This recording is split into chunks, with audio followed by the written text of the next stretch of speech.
The morning the Earth decided to swallow Port Royal, the sky was clear and innocent. The Caribbean sun painted the harbor in molten gold, glinting off the masts of merchantmen and privateer sloops riding at anchor in the turquoise bay. Inside the taverns, though, dawn and midnight were the same, thick with tobacco smoke and the reek of rum. On one of the narrow, dusty streets, a drunk stumbled out of a brothel, shielding his eyes from the light. Farther up, a merchant argued in 3 languages with a slave over the price of stolen silver. Church bells tolled lazily over the wickedest city on earth, as missionaries had called it, with a mix of horror and fascination. And then the bells began to shake. First, it was a tremor so small that people laughed and blamed the rum. A bottle tipped from a table and shattered. A horse cried out, eyes rolling in terror. Somewhere, a woman screamed, not from pleasure this time, but pure animal fear. The ground rolled. Stone split like old bread. Whole streets folded in on themselves. Taverns, brothels, counting houses, and fine brick homes cracked open and dropped, as if some giant child were shaking the island like a toy, and all the sinful pieces were coming loose. Where there had been solid ground, there was suddenly water. Cold, brown, rising water, thick with dust and blood. Ships snapped their anchor cables as waves surged into the harbor, slamming hulls into one another like toys in a bathtub. In the chaos, coffins tore free from the cemetery on the Palisadoes Strip. One heavy lead-lined box bobbed to the surface for a moment, like a man surfacing for air. It rolled once, twice, and then slipped beneath the frothing sea. Inside that coffin was a man the Spanish called the Scourge of the Main, and English planters had once called our only shield. Henry Morgan, Sir Henry Morgan, Knight of England, former Lieutenant Governor of Jamaica. To some, the earthquake of 1692 was nothing less than the fist of God finally closing over Port Royal and the bones of the pirate who had built his kingdom there. But Morgan's story did not start in Caribbean sin.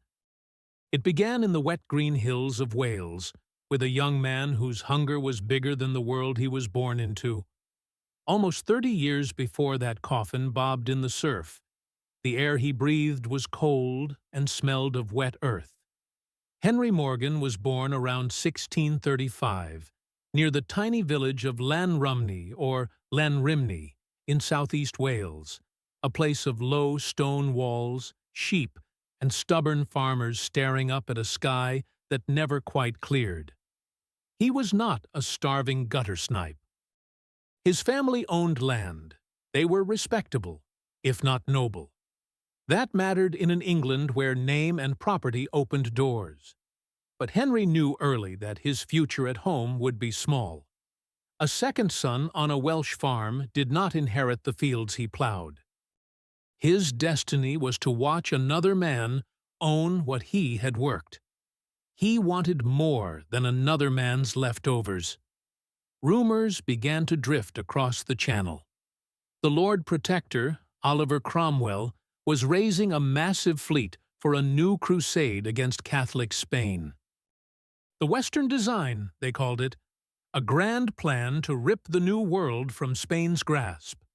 The names alone, Barbados, Hispaniola, Jamaica, sounded like spells to a young man who had known nothing but drizzle and mud. Henry signed on. The troop ship that carried him west was a coffin with sails, men crammed together in the dark, the air a stew of sweat, tar, and vomit. The voyage was sickness and fear and endless water, but at the end there was a new sun, heavy and hot, beating down on an island called Hispaniola. The assault on Santo Domingo was a fiasco. English soldiers, many barely trained, tried to force their way through swamp and forest, only to be cut to pieces by hardened Spanish militia and local fighters on horses they could not match. Morgan watched English pride sink into the muck. Nobody would remember the names of the men who died there. But the expedition did not return home in defeat. Instead, it limped along the Caribbean coast and seized a consolation prize, a half-ignored Spanish island called Jamaica. There was no sprawling city here, no cathedral packed with gold. There were a few Spanish settlements, more mosquitoes than people, and enough fever to kill a man twice over. To most, Jamaica was a dead end. To Henry Morgan, it was a blank page. The years after the English capture of Jamaica were chaos. Soldiers deserted into the hills. Disease cut down whole units. The Spanish vowed to retake what had been stolen, sending raiders and privateers of their own. Morgan adapted. He learned to speak the rough blend of tongues on the island, English curses, Spanish threats, African rhythms. He watched as English governors, with no real navy to defend their new prize, turned to a convenient solution. They hired wolves. Letters of marque poured from the governor's house. Official licenses to attack Spain's shipping and towns in the king's name. Pirates became privateers. Brigands became sea captains. Plunder was now prize. What had been crime became policy. By the early 1660s, Henry was already sailing as a captain under the notorious Christopher Mings, burning Spanish coastal towns and churches from Mexico to Colombia. He learned how Spanish convoys moved, how their forts were built, and how fast they could panic under pressure. He learned how terrified people talked when you turned their world to ash. And all the while, he climbed. In 1660, the English monarchy returned. Charles II sat on the throne, and favor flowed once more to old royalist families. Morgan's own kin benefited. His relative Edward Morgan was appointed deputy governor of Jamaica. Suddenly, Henry Morgan, this rough soldier of fortune, was welcome under the same roof where policy was made. In 1665, he made his smartest alliance yet. He married Mary Elizabeth Morgan, his cousin, the daughter of Edward. It was not the stuff of ballads. No one sang of their romance, but it was the bedrock of his future. Marriage bound him to landowners and council members. The boy from Wales had stepped inside the circle of power. Privateering gave him cash. Marriage gave him legitimacy. Together, they gave him something even more precious: options. He bought slaves. He bought his first sugar acreage. In a society where sugar was white gold and every cane stalk was watered with blood, he was no longer just a hired sword. He was a businessman. But land grew slowly. Guns spoke faster. And Henry Morgan had begun to understand that the surest way to power in the Caribbean was not to wait for sugar to grow. It was to take, in one bloody stroke, what someone else had piled up for decades. By 1668, the Brethren of the Coast looked to Morgan as their natural leader. He had the ships, the connections, and, most importantly, the daring. His next target would either make his name immortal or end it at the foot of a Spanish gallows. Puerto del Príncipe on Cuba was the rehearsal. He marched his men inland, away from the expected coastal defenses, surprising and crushing the militia at La Sabana and looting the town for about 50,000 pesos, enough to keep his men drunk for a while, not enough to keep them loyal for life. The big gamble came next. Porto Bello, on the Panamanian coast, was one of the main ports through which Spain funneled the silver and goods of Central America. It was wrapped in stone and cannon, garrisoned and ringed with heavy fortifications. Even Spanish officers boasted it was impregnable. That was precisely why Morgan chose it. He sailed into its bay under cover of darkness, with only a handful of ships, landing men where patrols were lax. His force crept through coastal thickets, wet and mosquito-bitten, until the black bulk of the first fort loomed above them. The assault on the initial battery was pure shock. Pirates swarmed the walls before the Spanish could even fully man the guns. Cutlasses and pistols did the rest. But the second fort, higher and better prepared, spit fire. For hours, Morgan's men tried to advance and were thrown back. The air filled with the whistle and thud of musket balls, the boom and scrap of cannon fire. Bodies piled in the ditches. He needed a way to break not just the walls, but the Spaniards' resolve. The story that came down through the centuries is simple and obscene. Morgan seized local priests and nuns, forced them to carry heavy ladders up under the guns, and drove his men behind this living shield. The Spanish defenders, facing the sight of their own clergy staggering toward the walls under enemy fire, must have felt that the world had turned upside down. Whether every detail is true or burnished by time, the result is clear. The fort fell. With the defenses broken, Porto Bello lay open. For 2 weeks, Morgan's men turned it into a theater of suffering. Contemporary and later accounts tell of captives racked until their joints cracked, of cords twisted around skulls until eyes bulged from their sockets, of slow fires lit under bare feet to pry loose rumors of hidden coin. Some talk of monks hanging by their thumbs, of wealthy merchants groveling in the streets where they once rode in litters. Morgan demanded a monstrous ransom from the governor of Panama in exchange for sparing the town from total ruin. The silver chest was eventually paid. Legend has it that in his reply, Morgan sent the governor a pistol, with a promise to come fetch it himself in Panama within the year. The actual words are lost, but the meaning is clear enough. The admiral of pirates had begun to act like a prince. The treasure they carried back to Jamaica was staggering. Figures vary, but estimates run between 70,000 and 100,000 pounds sterling, a sum rivaling the island's entire annual income. In the taverns of Port Royal, Morgan was now a god, and gods, as history shows, tend to arrange meetings with empires. The next year, Morgan turned east toward the Venezuelan coast. The towns of Maracaibo and Gibraltar sat like jewels on the edge of Lake Maracaibo, weakly defended but rich in both trade and arrogance. The script was similar: sudden landings, militia flung aside, weeks of methodical looting, church plate packed into chests, women and men interrogated until they told every rumor of buried coin, warehouses stripped bare. But this time, the Spanish crown had learned. While Morgan emptied the cities, a squadron of the Armada de Barlovento slipped into position at the narrow channel linking the lake to the open Caribbean. When Morgan's fleet finally sailed toward the exit, they saw 3 big royal galleons and a fortified shore battery waiting for them. The trap should have been perfect.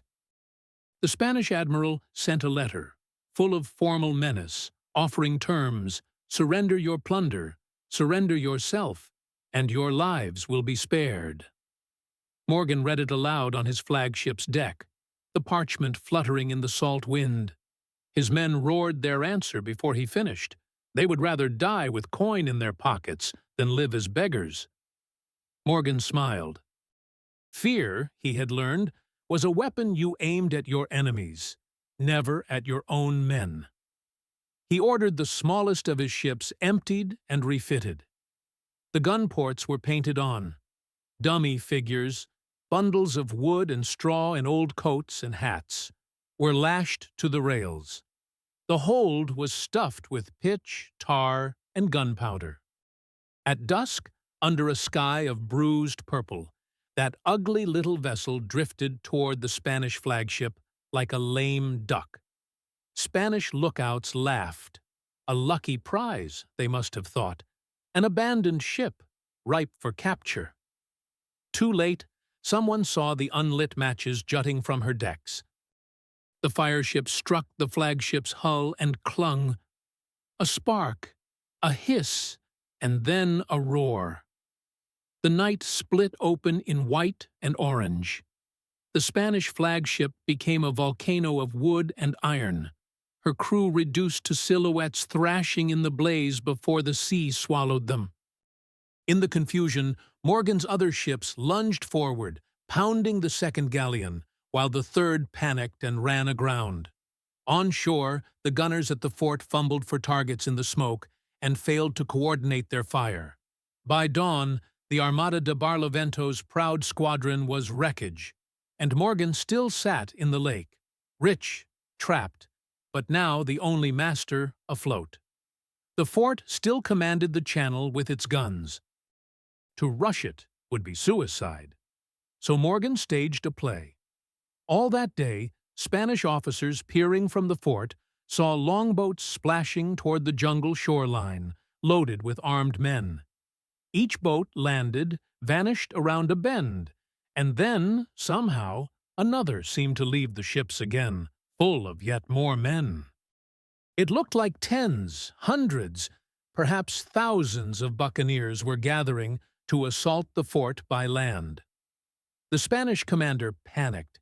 He shifted his heaviest cannon to face inland, away from the channel, ready to blast this phantom army apart.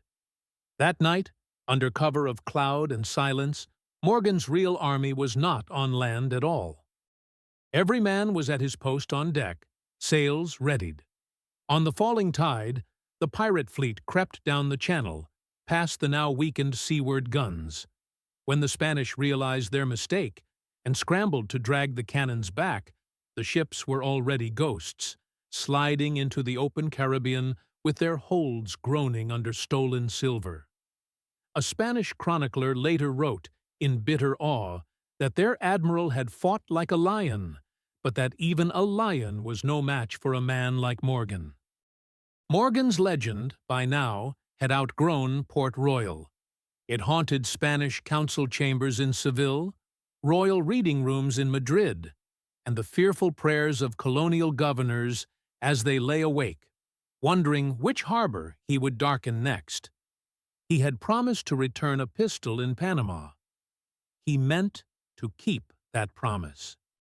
If Bello had made Morgan rich, the Panama expedition would make him immortal and nearly destroy him in the process. In late 1670, captains gathered in smoky rooms in Port Royal as Morgan laid out his plan. There was, on the face of it, no logic in attacking Panama City. It sat on the Pacific coast, shielded from direct Caribbean assault. To reach it from Jamaica, you had to first seize the fortress of San Lorenzo at the mouth of the Chagres River, then push an army by canoe and foot through jungle, swamps, and mountains. And yet Panama had a magnetic pull. It was the hinge of Spain's American wealth, Peruvian gold, Bolivian silver, goods from across the Pacific, all funneled through its warehouses. For men who had already sacked Bello and Maracaibo, any lesser prize would feel like retreat. So they voted, pirate style. One captain, one voice. The decision to risk life and limb was not a royal order, but a collective madness. In December, Morgan's fleet struck first at San Lorenzo. The Spanish, forewarned by years of raids, had strengthened it. The assault was a bloodbath over jagged rocks and under plunging fire, men hauling ladders up slopes, slick with their comrades' blood.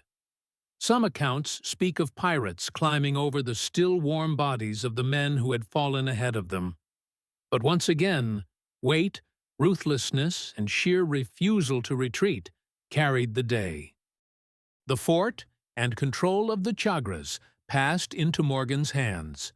What came next would become one of the most infamous marches in Caribbean history.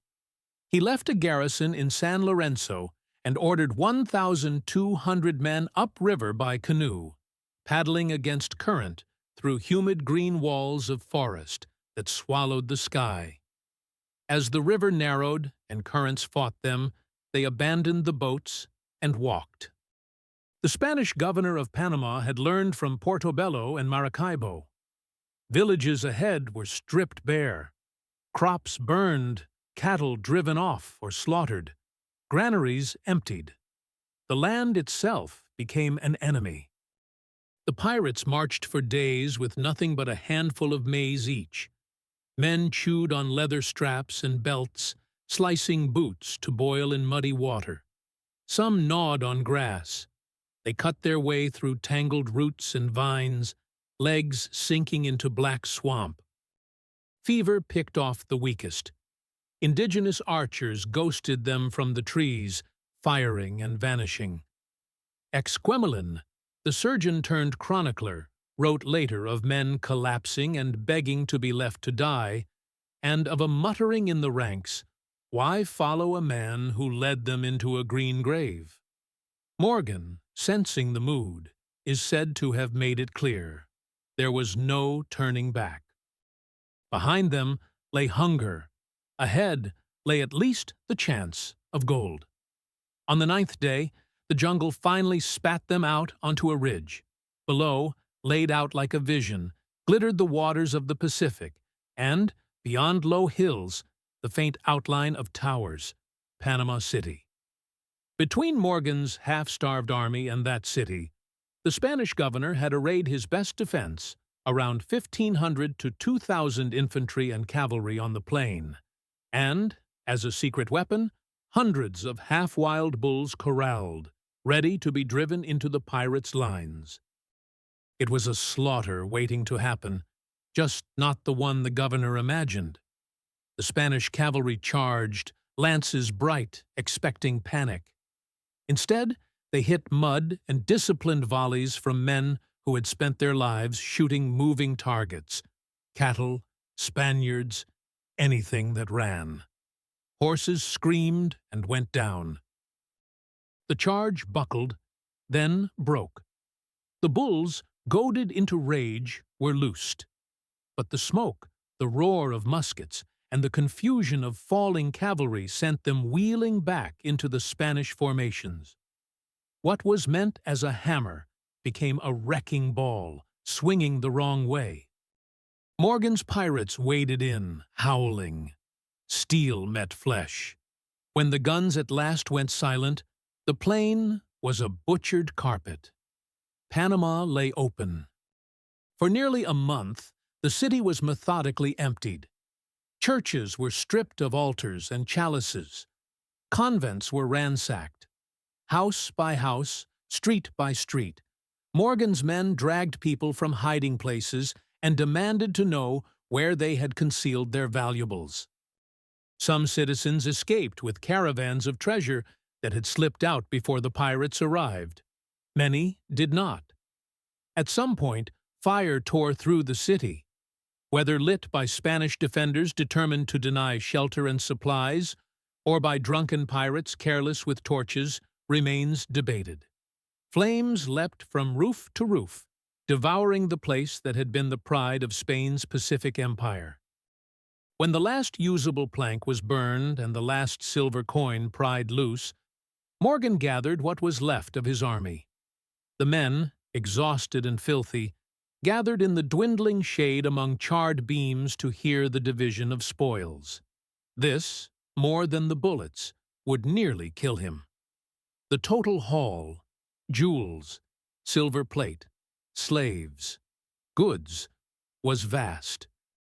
But, divided among the survivors, thalers, pesos, gold coin, the per-head share was bitterly disappointing compared to the legends of Panama's wealth. Some blamed the earlier evacuation of treasure by the Spanish. Others murmured that Morgan had cheated them, skimming off the top. Short-sighted or not, the suspicion stuck like a burr. By the time Morgan began the long return journey to the Caribbean, some of his French allies swore they would never sail under him again. He had broken Panama, but he had also broken the fragile trust that a pirate leader needs, the belief among hard men that whatever happens, he will at least divide the plunder fairly. Morgan, however, had more than treasure to worry about. He had just lit a diplomatic powder keg. The Panama raid had taken place after the ratification of the Treaty of Madrid, in which England had solemnly agreed to stop sponsoring attacks on Spanish possessions in the Americas. To Spain, Henry Morgan was no longer a lawful privateer. He was a pirate operating under the tacit protection of the English crown. They wanted his head. When word of Panama reached Madrid, fury followed. Letters flew across the Atlantic and up the Thames. Spanish diplomats demanded not just apologies, but something tangible. Proof that England would no longer harbor wolves like Morgan. Jamaica's governor, Thomas Modiford, who had signed Morgan's commissions, suddenly found those papers uncomfortably hot in his desk. Someone had to be sacrificed. To keep the peace, the English crown ordered both Modiford and Morgan recalled. Morgan's arrest in Jamaica in 1672 did not involve manacles and dungeon carts. He was escorted with a touch of ceremony aboard a ship bound for England. To men in the Port Royal taverns, it may have looked like their hero was being led to the gallows. The reality awaiting him in London was more complicated. The popular story says he was thrown into the Tower of London, pacing a dank cell while ravens croaked on the walls. The records tell a different tale. There is no solid evidence of Morgan in the Tower's ledgers. Instead, he seems to have lived in a kind of gilded limbo, under government control, yes, but moving in circles most privateers never glimpsed. In London, the name Henry Morgan was not a curse, it was a sensation. Pamphlets and tavern talk relished his exploits. To many English gentlemen still nursing grievances from the days of the Spanish Armada, he was a living echo of Sir Francis Drake, the Protestant Seahawk, who had once singed the King of Spain's beard. While Spanish ambassadors thundered about piracy, English merchants quietly counted the indirect benefits of Morgan's campaigns. Spanish shipping disrupted, English re-exports from Jamaica swelled, rival ports frightened into more cautious competition. Then, Europe shifted. In 1672, England went to war, not with Spain, but with the Dutch. Suddenly, Morgan's intimate understanding of Caribbean waters and warfare looked like an asset, not a liability. He wrote to the Crown, laying out sober, almost bureaucratic plans for Jamaica's defense and the projection of English power in the region. Behind the tavern tales of torture and drunkenness, there was a calculating strategist. In November 1674, Henry Morgan knelt before the very monarch whose treaty he had jeopardized. Charles II tapped his shoulders with a sword and raised him as Sir Henry Morgan, Knight of England. In the same breath, the king appointed him Lieutenant Governor of Jamaica, second only to the appointed governor in authority. The man the Spanish had labeled a demon was now handed the seals of British colonial office. When Sir Henry Morgan stepped off the ship back onto Jamaican soil in 1675, Port Royal roared for him. For common sailors and tavern keeps, he was the same Captain Morgan who had beaten Spanish admirals and burned Panama to the ground. For planters and councillors, he was now also a knight, a great landowner, and the man empowered to guard their wealth. He sat on Jamaica's council, presiding over debates about trade and defense, about taxes and fortifications. He expanded his plantations, including estates like Lawrencefield, and by the end of his life is recorded as owning more than 100 enslaved people, human beings converted into assets on balance sheets, their lives consumed in sugar fields to amplify his fortune.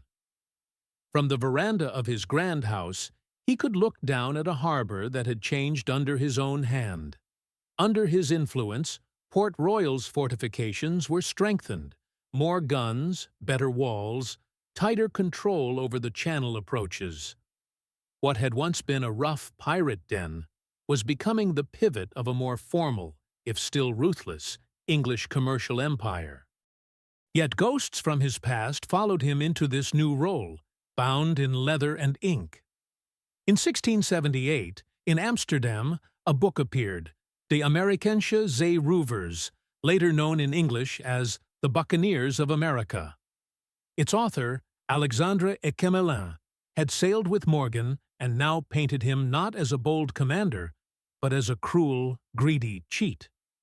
Exquemelin accused Morgan of every monstrous act the Caribbean had to offer, racking prisoners until they screamed, burning their skin with slow matches, tightening cords around skulls, using the bodies of women as shields, betraying allies, and, most damningly, in a pirate's moral universe, pocketing more than his rightful share of plunder.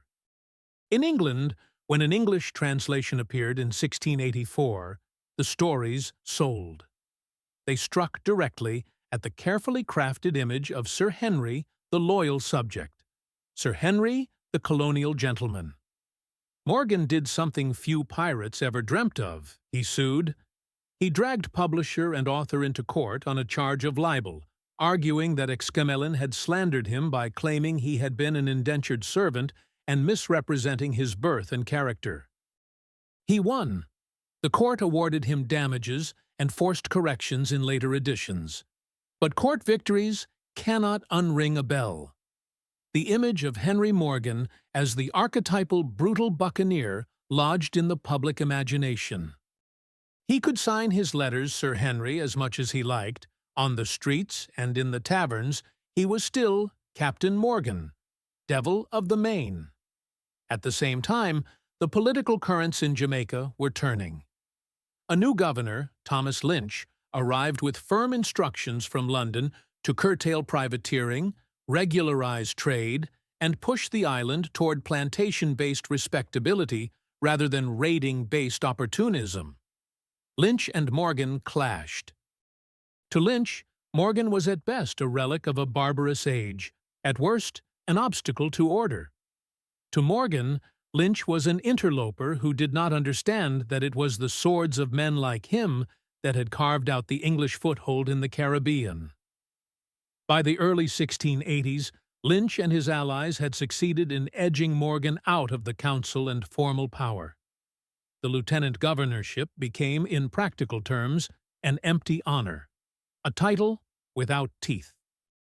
For a man who had once commanded hundreds of desperate men and stared down empires, the slow fade from relevance must have tasted worse than any Spanish rope. Stripped of real authority, Morgan retreated to his estates. The plantations still poured wealth into his accounts, as enslaved laborers were driven to exhaustion among rows of sugarcane. But money has a different flavor when it is not mixed with danger. He drank.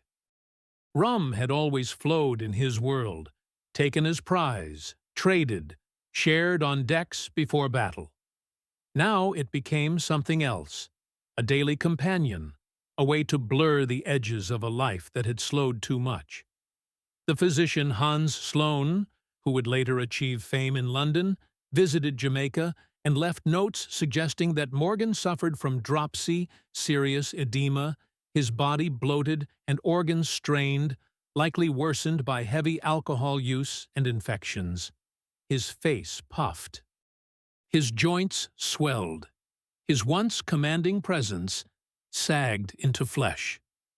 Around him, younger men schemed and traded. New captains sailed, but their letters of marque were tighter, their leash shorter.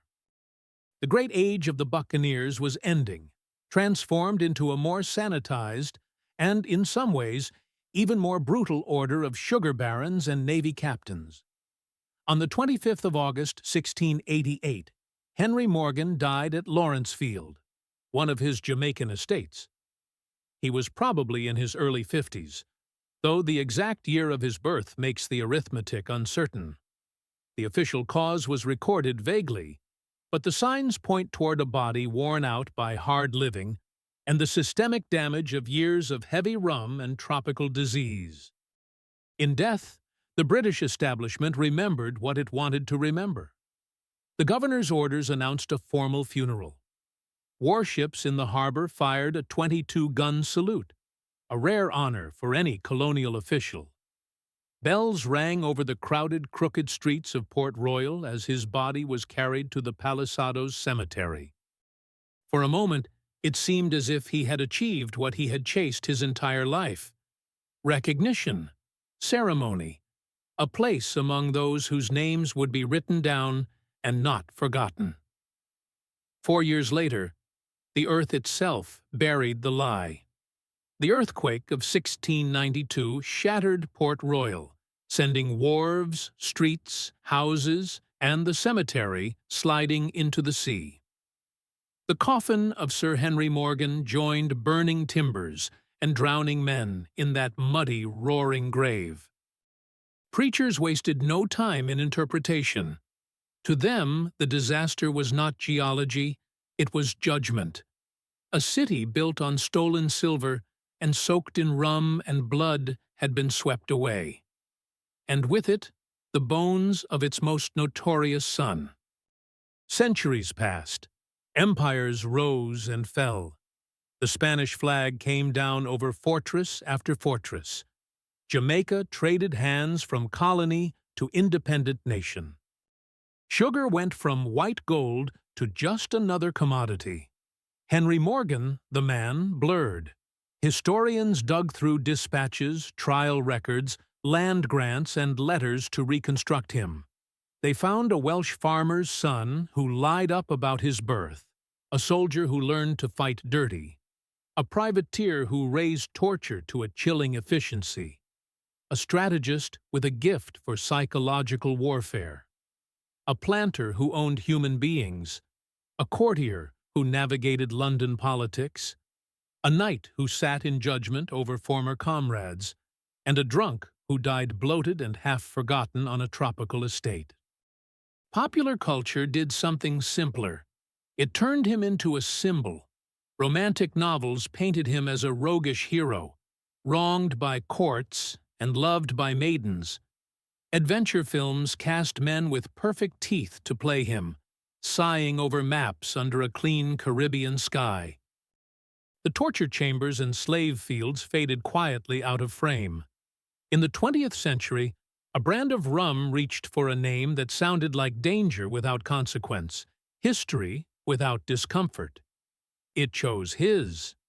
Today, the smiling, red-coated figure of Captain Morgan leans one boot on a barrel in bars from Kingston to Kiev. The label promises fun, rebellion, the safe thrill of imagining yourself a pirate for an evening. The real Henry Morgan would have understood the trick perfectly. Take something ugly, dress it up, sell it back to the world with a grin. In the end, perhaps, that is his truest legacy.